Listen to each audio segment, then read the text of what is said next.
I've even had people book readings with me and say, look, just do the cord cutting for me and let me know, what comes up. Um, but it wasn't getting deep enough because some of these chords is not yours. Some of the chords are chords that your mother, your grandmother, and your great grandmother had with people and experiences in their environment. And they were, Big Mama is always the one who tried to keep the family together, who tried to bring the family back together. It's very rarely the dad, the man. It's usually the woman.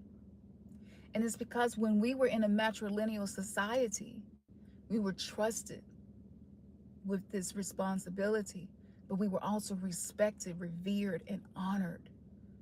I would go as far to say we were adored, we were worshiped, we were loved. We're living in a society now where those elements are no more.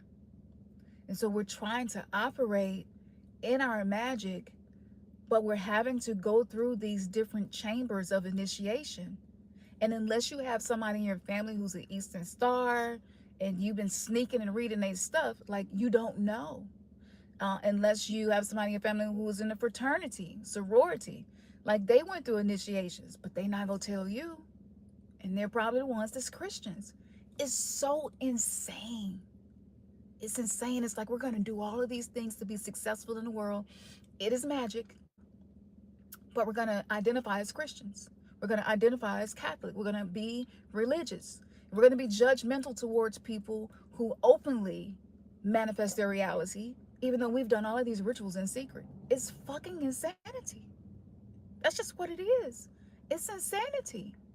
And so when you heal and that healing starts to cut those cords on an ancestral level, you get sent into the void.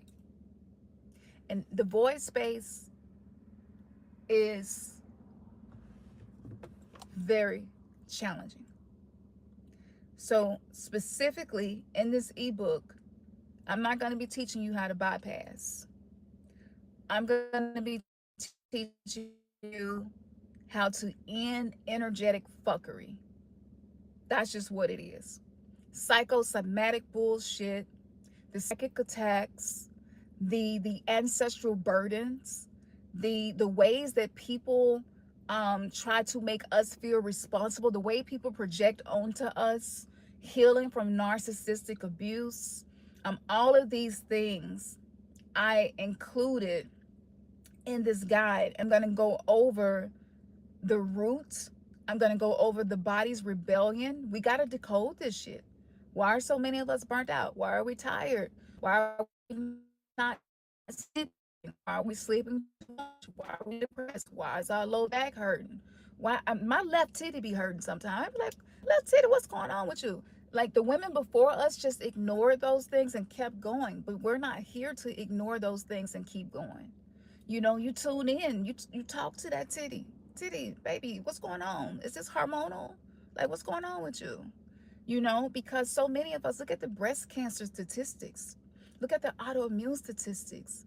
How many women do you know that have had hysterectomies if you haven't experienced it yourself? Like statistics, when science starts to show that the playing field is not leveled and that the hierarchy of the indigenous woman and where she is placed is still trying to exist in a medical system where racial disparities prevent you from getting the help that you need, but the same statistics are still showing this huge increase in these specific conditions. And we know that everybody is not walking around here diagnosed and know exactly what's going on with them. A lot of us just feel symptoms and try to just work through it. You know, yes, you have to talk to your body. Us from making these connections. They're like, no, we'll just manage their body for them.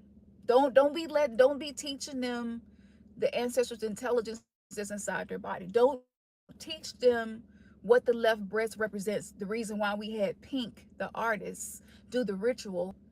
Janet Jackson, the artist, do the ritual where her breast was uncovered. at the Super Bowl. Like, let's not let them know that that's a ritual.